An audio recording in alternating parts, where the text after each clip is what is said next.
बहुत समय पहले की बात है। शिवपुरी जिले में एक छोटा सा गांव था, अमरपुर। गांव ऐसा कि नाम तो नक्शे में था, पर हालात किसी को दिखते नहीं थे। उसी गांव में रहता था एक लड़का, संतोष। सीधा साधा, कम बोलने वाला। उसकी आंखों में बचपन नहीं, जिम्मेदारी थी। माता पिता उसे बहुत पहले छोड़ गए थे। कहाँ, क्यों, किसी को पता नहीं था। बस गांव इतना जानता था कि संतोष अकेला था। उसकी दुनिया दो हिस्सों में बटी थी, सुबह जंगल और शाम लकड़ियाँ। हर रोज सुबह कुल्हाड़ी उठाना और शिवपुरी के पटी घाटी के जंगल में चले जाना। जंगल उसके लिए नया नहीं था। रोज की तरह आज भी जंगल वो बह लकड़ी काट रहा था। हवा रुकी हुई थी, पंछी नहीं बोल रहे थे। तभी झाड़ियों के पीछे से कुछ हिला। संतोष का हाथ रुक गया। तभी एक आवाज आई। वह डर गया और डरते हुए बोला, ये आवाज कैसी है आज जंगल? अजीब सा लग रहा है। संतोष का हाथ कुल्हाड़ी पर रुक गया। फिर झाड़ियों से एक शेर बाहर आया। संतोष की सांस अटक गई। अरे बाप रे, अब तो गयो, अब नहीं बच पाऊंगा। पैर भागने को बोले, पर शरीर जम गया।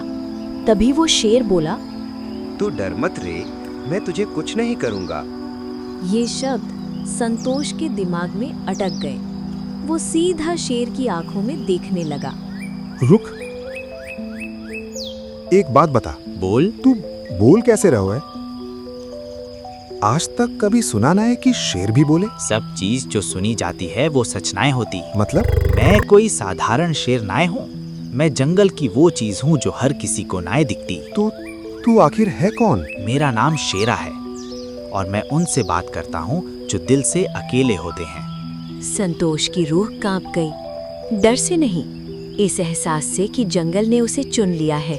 अगर तू मुझे कुछ नहीं करेगा तो मैं भी डरूंगा नहीं। डर कमजोरी नहीं है, पर उसमें फंस जाना कमजोरी है। जंगल में रहते रहते डर से दोस्ती हो गई है। शेर की आंखों में कुछ बदला। वो आग थोड़ी धीमी हुई। संतोष ने धीरे से अपना झोला खोला। अंदर सूखी रोटियां थीं।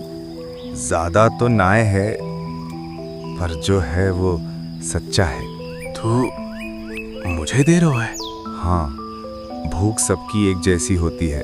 आज से तू अकेलो ना है। आज से तू भी अकेलो ना है। शेरा ने रोटी को देखा, फिर संतोष को, और पहली बार वो मुस्कुराया। ये शब्द किसी वचन जैसे थे। उस दिन हाथ नहीं मिले, पर दिल जरूर मिल गए। दोपहर का समय हो चुका था। फिर दोनों ने बड़े ही प्यार से खाना खाया और फिर संतोष ने लकड़ियों के गट्ठर को उठाकर सिर पर रखकर गांव में बेचने के लिए जाने लगा।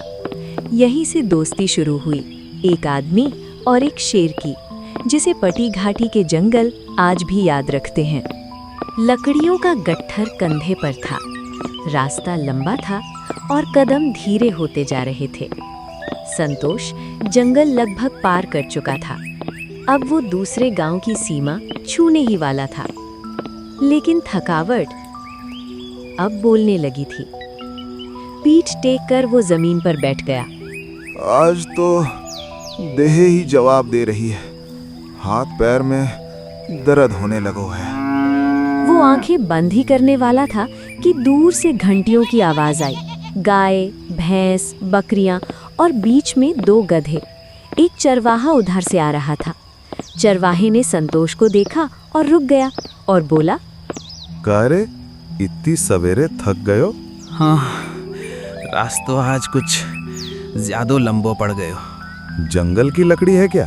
हाँ, सुबह से काट रहा हूँ। ये काम देह तोड़ देह रे, पर पेट भी तो यही भरता है।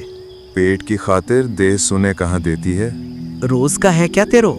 रोज का बस यही, लकड़ी जंगल से काट कर लाना और फिर लकड़ी बेचना। अगर ये ना करूं तो पेट भी ना भरे।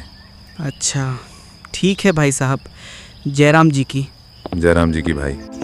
चरवाहा जानवरों के साथ आगे बढ़ गया और संतोष ने फिर से लकड़ियां उठाईं। गांव पहुंचना अब दूर नहीं था। लकड़ियां घर घर बिकी, लेकिन हाथ खाली नहीं रहा। शाम होते होते वो घर लौटा। देह थकी थी, पर मन अब भी खड़ा था। दिन भर की थकान के बाद संतोष घर में बैठा था। सामने पीतल की थाली, रोटी, थोड़ी सी सब्जी और बहुत सारा सन्नाटा। खाना गर्म था, पर दिल ठंडा। अचानक वो इमोशनल हो जाता है। आज पूरे शरीर में बड़ा तेज दर्द हो रहा है। अगर माँ बाप होते तो शायद ये थाली अकेली ना होती। कमरा छोटा था, पर अकेलापन बहुत बड़ा। दीवारों पर परछाइयाँ थीं, पर कोई आवाज़ नहीं। संतोष ने दूसरी रोटी उठाई और फिर हाथ रोक गया। पापा, आप मुझे छोड़ क्यों गए? माँ, अगर आप होती तो आज थकान इतनी भारी न लगती। उसे चेहरे याद नहीं थे, बस एक एहसास था कि कभी किसी ने उसे गोद में लिया होगा, कभी किसी ने कहा होगा, थक गए हो क्या? पर अब सिर्फ खुद से ही पूछना पड़ता था। मैं बुरा तो नहीं हूं, फिर अकेलो क्यों हूं? उसने खाना पूरा किया और पलंग पर लेट गया, पर नींद आने से पहले वो बस एक ही बात सोच रहा था। काश कोई होता जिसे वो अपना कह पाता। जमीन ठंडी थी, रात गहरी और आंखें अपने आप बंद हो गईं। पहली रोशनी के साथ संतोष की आंख खुली। उसने कुल्हाड़ी उठाई और बिना कुछ सोचे फिर जंगल की तरफ चल पड़ा। शेरा, ओ शेरा, कहाँ है रे तू? आज आओगे कि नहीं? तभी पीछे से झाड़ियां हिली। शेरा धीरे धीरे सामने आया। शेरा ने सीधे उसकी आंखों में देखा और बोला, भाई संतोष, आज तेरा मन जंगल में नहीं है। हाँ, कल अकेलो बहुत भारी पड़ गए हो। शेरा, तू एक काम कर, तू मेरे साथ गांव चल। गांव? लेकिन पूरे गांव के आदमी डर जावेंगे। डर मुझे रोज लगता है, फिर भी जिंदा हूँ। कुछ पल खामोशी रही, फिर शेरा ने सिर हिलाया। अगर तू इतना कह रहा है तो मैं तेरे साथ चलता हूँ। हाँ चल, अपन दोनों पहले गांव में लकड़ी बेचने जाएंगे और फिर घर जाएंगे। ठीक है संतोष। एक आदमी और एक शेर साथ साथ चल पड़े। जंगल पीछे छूट रहा था और आगे गांव। जैसे ही दोनों गांव की सीमा में घुसे, पहली नजर एक आदमी की पड़ी। उसकी आंखें फटी रह गईं। फिर वो चिल्लाया और अगले ही पल गांव में भगदड़ मच गई। कोई इधर भागा, कोई उधर। दरवाजे बंद, बच्चे चीखे, औरतें घबराईं। अरे गांव वालों, डरो मत, ये शेरा मेरा दोस्त, कुछ नहीं करेगा। पर डर के आगे कोई सुनता कहाँ है। शेरा बीच रास्ते रुक गया। सभी ने होश खो दिया और डर इतना कि कुछ कहो ही ना। फिर शेरा बोला, मैंने कहा था संतोष, डरेंगे। डर आज ना आए तो कल खत्म हो जावेगो। आखिर कब तक डरेंगे? काहे कि अब अपन दोनों तो गांव में ही रहेंगे।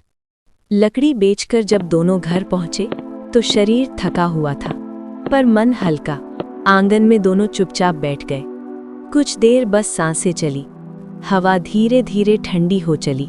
थकान अब जिस्म से उतर रही थी। फिर संतोष बोला, भाई, यही है मेरा घर और यही मैं रहता हूँ। एक समय था जब यहाँ मेरे माँ पापा भी रहते थे। फिर संतोष रसोई में गया। सादा सा खाना, रोटी और सब्जी। दोनों आमने सामने बैठ गए। तभी भूख आज अलग है। हाँ, भूख काम के बाद सच्ची लगती है। संतोष, तेरे माँ पापा कहाँ हैं? अब कोई नहीं, बचपन में चले गए।